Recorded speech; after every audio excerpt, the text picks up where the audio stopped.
महाराष्ट्र के और देश की जनता को बताना है इनका जो पावर जिहाद जो चल रहा है कि कल दाऊद भी कल इनके पार्टी से खड़ा होगा सत्ता के लिए, तो ये तैयार हो जाएंगे। जिसका दाऊद से संबंध था, पैसे के व्यवहार जिनने किए, इन्हीं लोगों ने उसको 17 महीने की जेल दी नवाब मलिक को। वो इनका महायुति का कैंडिडेट है और यहाँ आके वो लोग बटेंगे तो कटेंगे की बात करते। महाराष्ट्र के प्रश्न पे बात करो, ये कोई देश का चुनाव नहीं है। लेकिन आके महाराष्ट्र में जिस तरह से गंदगी फैलाने का काम ये लोग कर रहे हैं, कदापि महाराष्ट्र की जनता एक्सेप्ट नहीं करेगी और महाराष्ट्र में महाविकास आघाडी की सरकार आएगी। उद्धव ठाकरेंची बॅग तपासण्यात आलेली आहे। शेतकरी नाराज आहे, सातत्याने तक्रार थोडं उद्धव दादा, भाजप शेतकरी विरोधी आहे आणि शेतकरी विरोधी असल्यामुळे हे शेतकऱ्यांच्या फायद्याचं काही करणार नाही।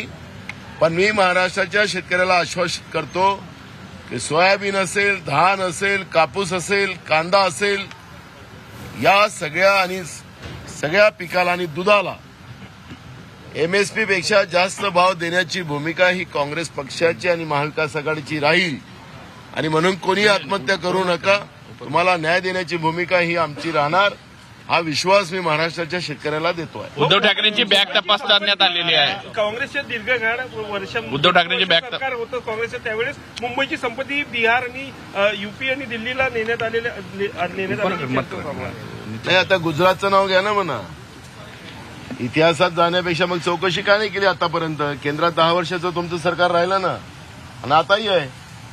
काँग्रेसने अगर बिहार आणि उत्तर प्रदेशला पाठवलं असेल तर त्याचा चौकशी करावं। तर गुजरातला आता काय चाललेलं आहे महाराष्ट्राच्या जनतेला कळत आहे ना। ज्या गोष्टी झालेल्या आहेत, हे 10 लाख कोटीच्या वरचे उद्योग